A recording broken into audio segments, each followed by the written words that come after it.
Plus two കഴിഞ്ഞാൽ ഏത് course തിരഞ്ഞെടുക്കണം എന്നുള്ളത് എല്ലാ സ്റ്റുഡൻസിൻ്റെയും പാരൻസിൻ്റെയും കൺഫ്യൂഷനാണ്.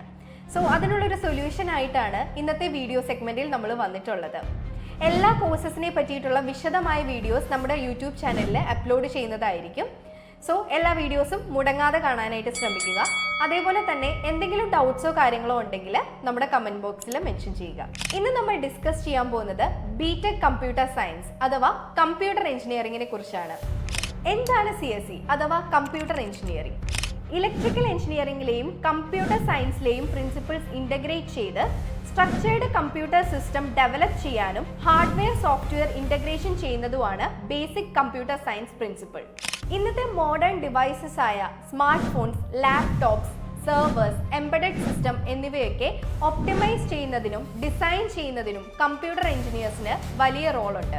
അതേപോലെ തന്നെ health care, automotive, telecommunications, finance അങ്ങനെ എല്ലാ ഇൻഡസ്ട്രീസിലും ഉണ്ടാകുന്ന ട്രാൻസ്ഫോർമേഷൻസിലും കമ്പ്യൂട്ടർ എഞ്ചിനീയേഴ്സിന് വലിയ പങ്കുണ്ട്. കമ്പ്യൂട്ടർ സയൻസും കമ്പ്യൂട്ടർ എഞ്ചിനീയറിംഗും തമ്മിലുള്ള മാറ്റം ഇന്ന് പലർക്കും വ്യക്തമല്ല.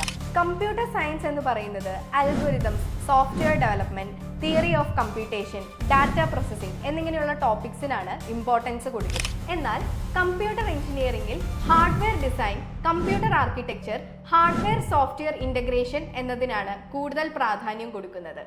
Electronics, circuit design, embedded systems ഇതിനു പുറമെ പ്രോഗ്രാമിംഗ് ആൻഡ് സോഫ്റ്റ്വെയർ എഞ്ചിനീയറിംഗ് ഇതിൽ ഉൾപ്പെടുന്നു.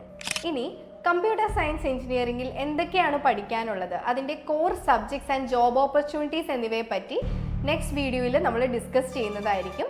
So stay tuned for our upcoming videos.